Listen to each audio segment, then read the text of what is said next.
નમસ્કાર વિદ્યાર્થી મિત્રો, આપનું સ્વાગત છે। આજે આપણે ધોરણ 12 માં કેપેસિટરને લાગુ પડે એસી વોલ્ટેજનો અભ્યાસ કરવો છે।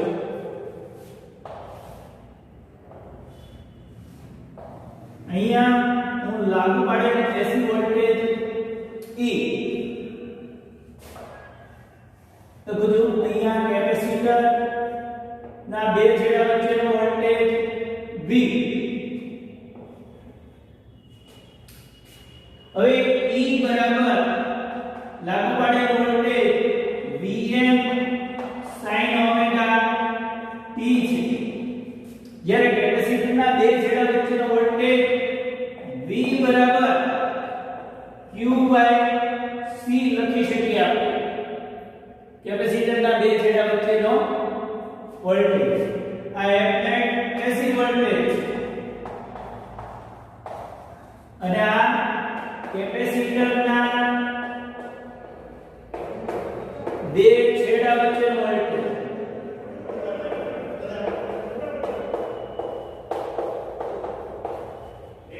હવે આપણે આ સર્કિટને કિર્ચોફનો બીજો નિયમ લાગુ પાડીએ। કિર્ચોફનો બીજો નિયમ લાગુ પાડીએ।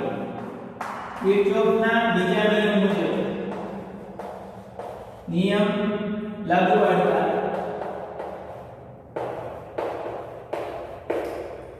આપણે જોઈએ તો અહીંથી આગળ જઈએ તો Vm sin omega t minus કારણ કે આગળ વધશે આપણે માઈનસ q c બરાબર 0। આપણે આ દિશામાં આગળ વધીએ, પાછા અહીંયા આવીએ। હવે એને સાચું વાક્ય કામ થાય Vm sin ઓમેગા t બરાબર q c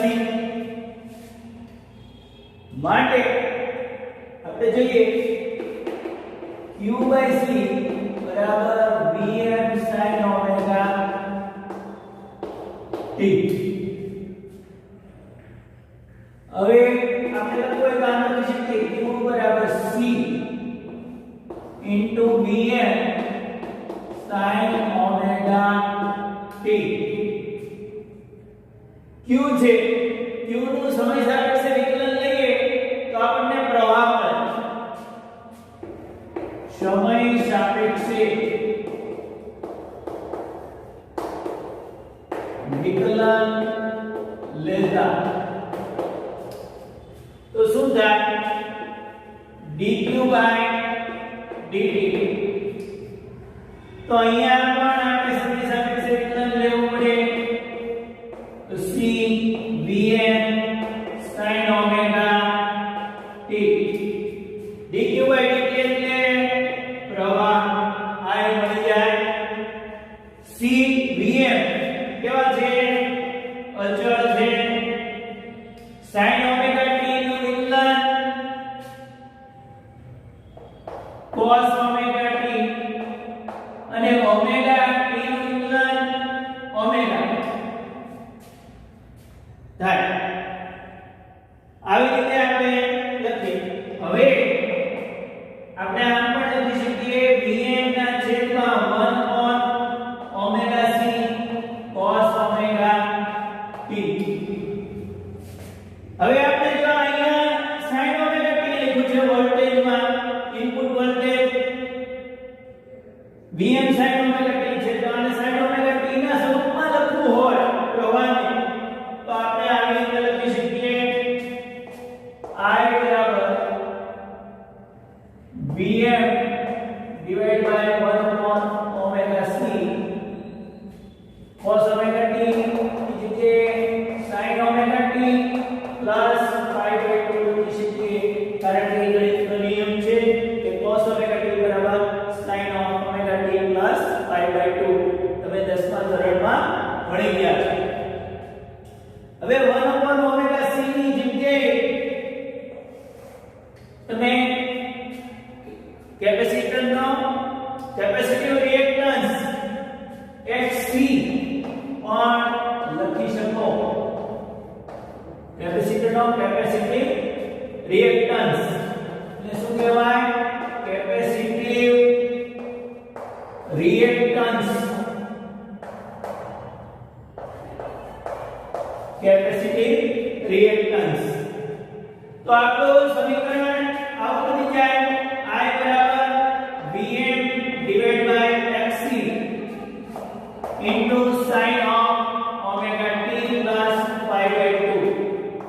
આમ પ્રવાહ વોલ્ટેજ કરતા કળામાં pi by 2 જેટલો આગળ છે. આ પ્રવાહનું સૂત્ર થયું.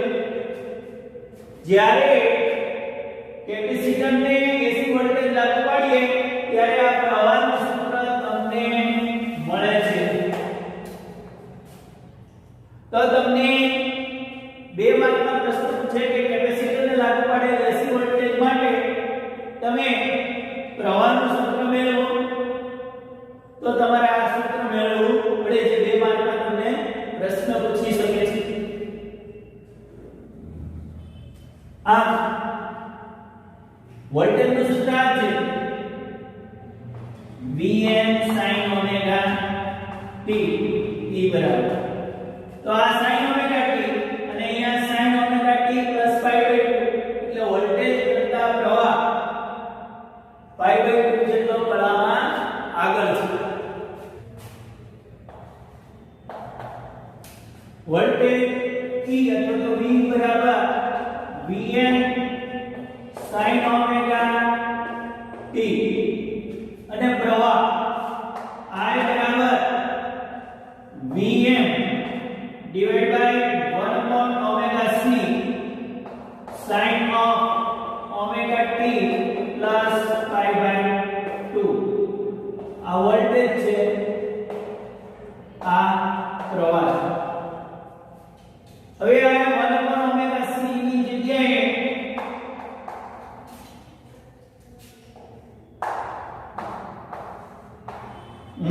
Xc કેપેસિટિવ રિએક્ટન્સ લખો. તો આવું સૂત્ર મળે છે sin omega t plus pi by 2. અને આ Vm upon Xc capacitive reactance એને આપણે મેક્સિમમ કરંટ એમ્પ્લિટ્યુડ પણ કહી શકીએ કે sin omega t plus pi by 2. આ તમે કેપેસિટરને લાગુ પાડેલ AC વોલ્ટેજમાં પ્રવાહનું સૂત્ર મેળવ્યું. અહીં સુધી તમારે મેળવવું પડે. હવે જો તમને પ્રશ્ન આગળ પૂછેલો હોય કે તમે કેપેસિટરને લાગુ પાડેલ AC વોલ્ટેજ માટે પ્રવાહ અને વોલ્ટેજના સમય વિરુદ્ધના ગ્રાફ દોરો. કેપેસિટરનો તત્કાલીન પાવર અથવા તો તાત્ક્ષણિક પાવર તો સ્મોલ p બરાબર I into V. I બરાબર Im cos omega t આપણે લખી શકીએ. અને V બરાબર Vm sin omega t. એટલે આપણે અહીં લખી શકીએ Im into Vm divided by 2 sin omega t into cos omega t. એની બદલે આપણે આમ પણ લખી શકાય sin of 2 omega t લખી શકીએ. કારણ કે sin સૂત્ર મુજબ તમે લખી શકો છો. આ તત્કાલીન પાવરનું સૂત્ર મળે છે.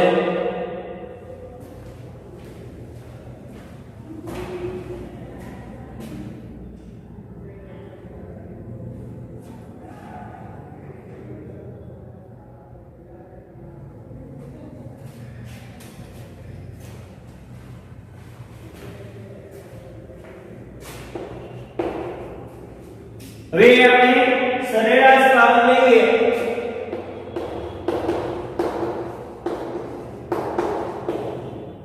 સરેરાશ power PC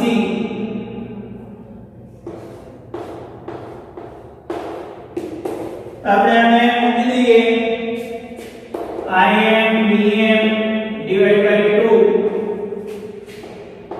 sin of 2 omega t ની average Im Bm divided by 2 ની એવરેજ અને sin of 2 omega t ની average sin of 2 omega t ની એવરેજ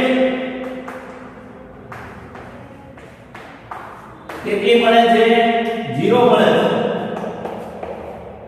એટલે Im Bm by 2 ની એવરેજ 2 જ થાય અને અહીંયા ગુણાકારમાં 0 એટલે સરેરાશ પાવર તમને 0 મળે કેપેસિટરને જ્યારે AC વોલ્ટેજ લાગુ પડેલો હોય ત્યારે સરેરાશ પાવર તમને 0 મળે છે 220 વોલ્ટ V બરાબર 220 વોલ્ટ 50 વોલ્ટ એટલે આવૃત્તિ ન્યુ બરાબર આવૃત્તિ ન્યુ 50 હર્ટ્ઝ ત્યારે f પણ લખે છે 15 માઇક્રોફેરાડ નો કેપેસિટર એટલે C બરાબર 15 માઇક્રોફેરાડ એટલે 15 ગુણ્યા 10 ની માઈનસ 6 ભાગ ફેરાડ પરિપથમાં કેપેસિટિવ રિએક્ટન્સ કેપેસિટરને જોડવામાં આવે છે પરિપથમાં કેપેસિટિવ રિએક્ટન્સ Xc નું મૂલ્ય શોધો અને પ્રવાહનું RMS મૂલ્ય RMS પ્રવાહ જેને આપણે કેપિટલ I કહીએ છીએ અને મહત્તમ પ્રવાહ Im મહત્તમ પ્રવાહ Im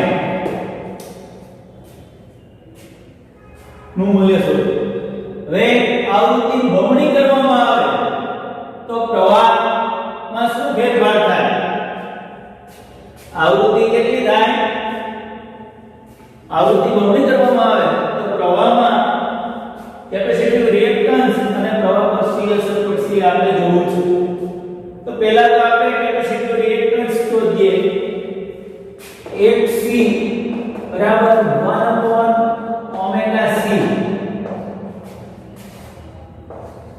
ઓમેગા એટલે 2 પાઈ મ્યુ ઇન્ટુ C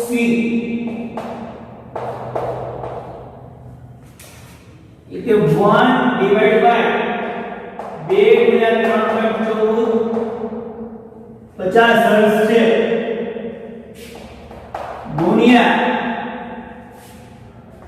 15 ગુણ્યા 10 ની માઈનસ 6 ભાગ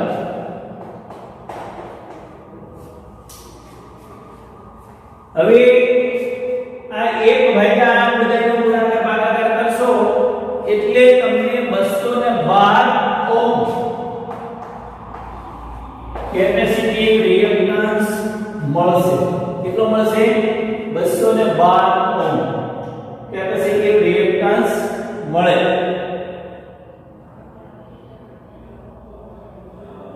હવે તમારે RMS પ્રવાહ શોધવો છે શું શોધવું છે RMS પ્રવાહ RMS પ્રવાહ I બરાબર V upon Xc V કેટલો છે 220 વોટ ભાગ્યા 220 ભાગ્યા 212 તમને 1.04 એમ્પિયર મળે કેટલું મળે 1.04 એમ્પિયર મળે છે હવે તમારે મહત્તમ પ્રવાહ Im લેવો હોય તો √2 * I એટલે કે √2 ગુણ્યા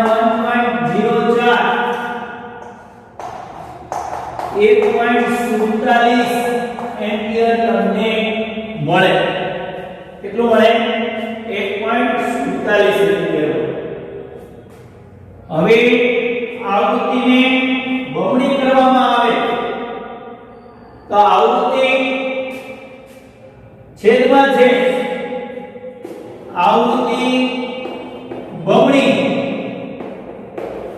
તો કેપેસિટીવ રિએક્ટન્સ કેવો થઈ જાય? અડધો. આવૃત્તિ બમણી એટલે